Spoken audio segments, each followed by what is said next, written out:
भारत ने चंद्रयान-3 को सफलतापूर्वक लॉन्च कर पूरी दुनिया के लिए एक मिसाल सेट कर दी है। भारत की इस कामयाबी के बाद दुनिया के कई और देशों में चांद पर पहुंचने की होड़ लग गई है।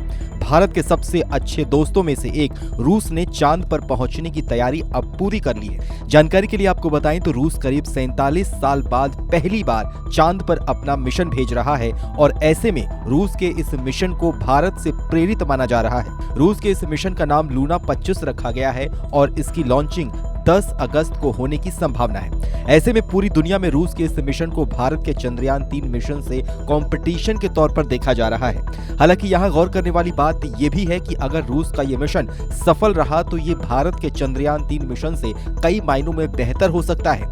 रूस का लूना 25 5 दिन की यात्रा करके चंद्रमा के पास पहुंचेगा।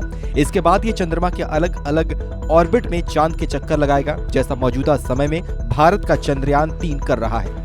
चंद्रमा पर लैंड होने के बाद रूस का लूना 25 करीब 1 साल तक चंद्रमा की सतह पर रिसर्च कर सकता है और वहां एक्टिव रह सकता है। लेकिन भारत के चंद्रयान-3 की बात करें तो ये 2 हफ्तों यानी करीब 14 दिनों तक चंद्रमा पर लैंड होने के बाद रिसर्च कर सकता है। इसरो के द्वारा दी गई जानकारी के अनुसार चंद्रयान-3 का लूनर 14 दिनों तक ही काम कर सकता है जब चंद्रमा पर दिन होगा। 14 दिनों के बाद जब चंद्रमा पर रात होगी तो वहां तापमान -100 डिग्री के नीचे पहुंच जाएगा और ऐसे में भयंकर ठंड और बर्फ की वजह से चंद्रयान के लूनर में लगे उपकरण काम करना बंद कर देंगे। हालांकि गौर करने वाली बात यह भी है कि आखिर रूस के लूना 25 मिशन की तुलना भारत से क्यों की जा रही है। दरअसल रूस का लूना 25 भी चंद्रमा के दक्षिणी ध्रुव पर ही लैंड करेगा जहां भारत का चंद्रयान पहुंचने वाला है। लूना 25 चंद्रमा की सतह पर ऑक्सीजन की खोज करेगा ताकि पानी वहां बनाया जा सके। रूसी स्पेस एजेंसी ने कहा है कि हम किसी भी देश या फिर स्पेस एजेंसी के साथ प्रतियोगिता नहीं कर रहे हैं। हमारे लैंडिंग इलाके भी अलग हैं। भारत या किसी और देश के मून मिशन से